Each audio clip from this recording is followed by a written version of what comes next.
এটি হচ্ছে নবম শ্রেণীর ইংরেজি বইয়ের অভিজ্ঞতা 4 এর অ্যাক্টিভিটি 4.33 এর একটি প্যাসেজ। তো প্যাসেজটি হচ্ছে মিস্টার কলিন্সকে নিয়ে। তো সেটা আপনারা ইতিমধ্যে হয়তো জেনে গিয়েছেন। তো এই ভিডিওটিতে আমি আপনাদের সামনে তো এই প্যাসেজের বাংলা অনুবাদ সহ এবং বিস্তারিত ব্যাখ্যা সহ আপনাদের সামনে উপস্থাপন করার চেষ্টা করব, যাতে আপনারা সহজেই বুঝতে পারেন। রাইট? তো চলুন শুরু করি। লক্ষ্য করুন, Mr. Collins was not a sensible man, and the deficiency of nature had been but little assisted by education or society, the greatest part of his life having been spent under the guidance of an illiterate and miserly father. And though he belonged to one of the universities, he had merely kept the necessary terms without forming at it any useful acquaintance.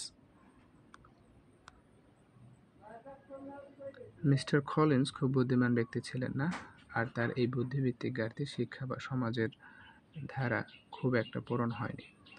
জীবনের বেশিরভাগ সময় তিনি অশিক্ষিত এবং কৃপণ পিতার নির্দেশে কাটিয়েছেন। তিনি যদিও বিশ্ববিদ্যালয়ে পড়াশোনা করেছেন, কিন্তু কেবল আবশ্যক শর্ত পূরণের জন্য পড়েছেন, সেখানে কোনো মূল্যবান সম্পর্ক গড়ে তোলেননি। এই বাক্যে ডেফিসিয়েন্সি অব নেচার দ্বারা লেখক বোঝাতে চেয়েছেন যে মিস্টার কলিন্সের প্রাকৃতিক বা স্বাভাবিক মানসিক এবং বুদ্ধিভিত্তিক ক্ষমতা অন্যদের তুলনায় কম, অর্থাৎ তার ব্যক্তিগত গুণাবলীর মধ্যে এমন কিছু অভাব রয়েছে যা তাকে কম সংবেদনশীল এবং কম বুদ্ধিমান করে তুলেছে। মিস্টার কলিন্সের শিক্ষা এবং সমাজের সঙ্গ তার এই স্বাভাবিক অভাবগুলোকে পূরণ করতে সাহায্য করেনি। তিনি একজন অশিক্ষিত এবং কৃপণ পিতার অধীনে বেড়ে উঠেছেন এবং বিশ্ববিদ্যালয়ে পড়াশোনা করলেও কোনো উপকারী বন্ধুত্ব বা যোগাযোগ তৈরি করতে পারেনি। এসব কারণে মিস্টার কলিন্স একজন অসংবেদনশীল এবং বুদ্ধিহীন ব্যক্তি হিসেবে চিত্রিত হয়েছে। উপরের বর্ণনা থেকে আমরা বুঝতে পারি যে মিস্টার কলিন্সের স্বভাবগত স্বল্পতা শিক্ষা ও পরিবেশ ঠিক করতে পারেনি। পুরো বাক্যটি দ্বারা লেখক জেন অস্টেন মিস্টার কলিন্সের চরিত্র এবং তার ব্যক্তিগত গুণাবলীর অভাব সম্পর্কে একটি সমালোচনামূলক মন্তব্য করেছেন। লেখক মূলত নিম্নলিখিত বিষয়গুলো নির্দেশ করেছেন।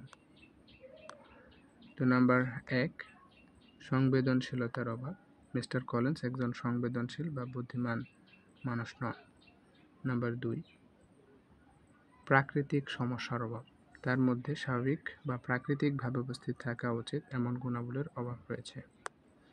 নাম্বার 3, শিক্ষা ও সামাজিক যোগাযোগের অভাব। তার প্রাকৃতিক অভাবগুলো শিক্ষা এবং সামাজিক সংযোগের মাধ্যমে পূরণ হয়নি। তার বাবা ছিলেন অশিক্ষিত এবং কৃপণ, যা তার ব্যক্তিত্ব গঠনে নেতিবাচক প্রভাব ফেলেছে। নাম্বার 4, অসফল শিক্ষা জীবন। যদিও তিনি বিশ্ববিদ্যালয়ে পড়াশোনা করেছেন, সেখানে তিনি কেবল প্রয়োজনীয় শর্ত পূরণ করেছেন এবং কোনো উপকারী পরিচিতি বা সম্পর্ক তৈরি করতে পারেননি। এইসব মিলিয়ে লেখক নির্দেশ করেছেন যে মিস্টার কলিন্স একজন অযোগ্য, অপ্রকৃতিস্থ এবং সামাজিক ও ব্যক্তিগতভাবে অনুপযুক্ত মানুষ। এতে তার জীবনের বিভিন্ন দিকের ব্যর্থতা এবং চারিত্রিক দুর্বলতা তুলে ধরা হয়েছে। The subjection in which his father had brought him up had given him originally great humility of manner, but it was now a good deal counteracted by the self-conceit of a wicked, living in retirement, and the consequential feelings of early and unexpected prosperity. ছেলেবেলায় বাবার কঠোর শাসনে তার আচরণে অনেকটা নম্রতা দেখা যেত, কিন্তু এখন সেই নম্রতা অনেকটাই ঢাকা পড়ে গেছে, অর্থাৎ কমে গেছে, কারণ তার বুদ্ধি তেমন ধারালো নয়, অর্থাৎ তিনি খুব একটা বুদ্ধিমান নয়। তিনি বিচ্ছিন্ন জীবন যাপন করেন, আর অপ্রত্যাশিতভাবে হঠাৎ ধনসম্পদ লাভের ফলে তিনি অহংকারী হয়ে উঠেছেন। গুড ডিল দ্বারা এখানে বোঝানো হচ্ছে বেশ পরিমাণে বা অনেকটা, অর্থাৎ মিস্টার কলিন্সের প্রাথমিক নম্রতা অনেকাংশে কমে গেছে বা প্রভাবিত হয়েছে। ব্রট হিম আপ। ব্রট হিম আপ দ্বারা বোঝানো হচ্ছে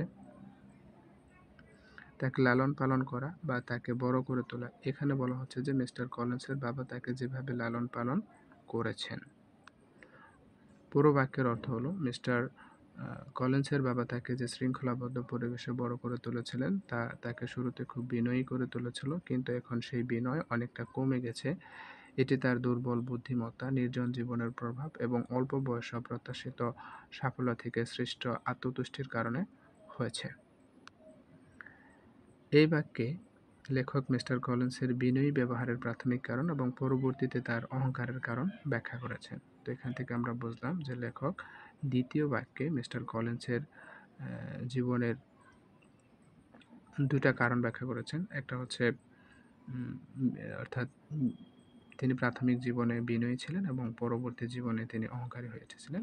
তো কেন হয়েছিলেন সেগুলো তিনি এখানে বলেছেন। আশা করি বুঝতে পেরেছেন। A fortunate chance had recommended him to Lady Catherine de Bourgh when the living of Hansford was vacant, and the respect which he felt for her high rank, and his veneration for her as his patroness, mingling with a very good opinion of himself, of his authority as a clergyman, and his right as a rector, made him altogether a mixture of pride and obsequiousness, self-importance, and humility.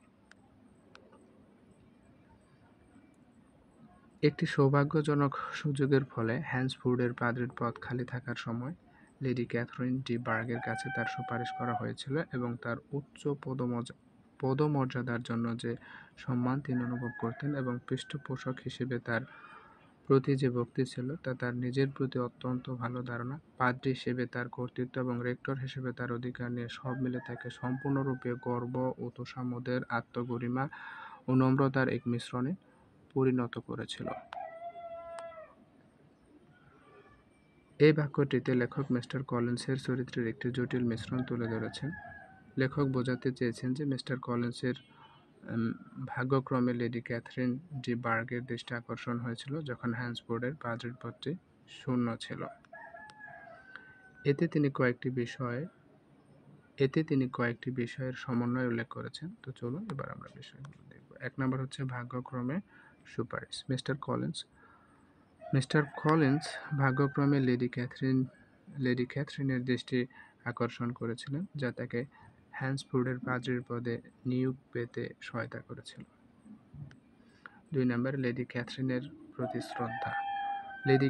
Lady ক্যাথরিনের উচ্চ পদমর্যাদা এবং তার পৃষ্ঠপোষকতার জন্য mister Collins গভীর শ্রদ্ধা এবং ভক্তি অনুভব করেন। নাম্বার 3 নিজের প্রতি উচ্চ ধারণা। মিস্টার কলিন্স নিজের প্রতি অত্যন্ত ভালো ধারণা পোষণ করতেন। তিনি তার পাদ্রির কর্তৃত্ব এবং রেক্টর হিসেবে নিজের অধিকারকে খুবই গুরুত্বপূর্ণ মনে করেন। এই সব মিলিয়ে মিস্টার কলিন্সের মধ্যে একটা জটিল মিশ্রণ তৈরি হয়েছে। গর্ব এবং খ্যাতির তৃষ্ণা। নিজের অবস্থান এবং কর্তৃত্বের কারণে মিস্টার কলিন্স গর্বিত। তোষামোদ এবং আনুগত্য। লেডি ক্যাথরিনের প্রতি তার গভীর শ্রদ্ধা এবং ভক্তি তাকে তোষামোদ করতে প্ররোচিত করে। আত্মগরিমা এবং নম্রতা। নিজের গুরুত্ব এবং লেডি ক্যাথরিনের প্রতি তার ভক্তি মিলে তাকে এক ধরনের আত্মগরিমা এবং একই সাথে বিনয়ী করে তোলে। এখানে লেখক মিস্টার কলিন্সের চরিত্রের দ্বৈততা এবং ত্রুটিগুলো সুন্দরভাবে তুলে ধরেছেন, যা তাকে গর্বিত এবং তোষামোদী, আত্মগরিমাপূর্ণ এবং বিনয়ী একটি মিশ্র চরিত্রে পরিণত করেছে। তো আশা করি এই যে এই প্যাসেজের যে বাংলা অর্থ এবং ব্যাখ্যা আমি আপনাদেরকে পড়ে শোনালাম, সেটি আপনাদের জন্য অবশ্যই বোধগম্য হবে এবং আপনারা সহজেই বুঝতে পারবেন। তো যদি এই ভিডিওটি ভালো লেগে থাকে তাহলে অবশ্যই লাইক, কমেন্ট এবং সাবস্ক্রাইব করে পাশেই থাকবেন। তো আপনাদের সকলের জন্য শুভকামনা। ভালো থাকুন, সুস্থ থাকুন।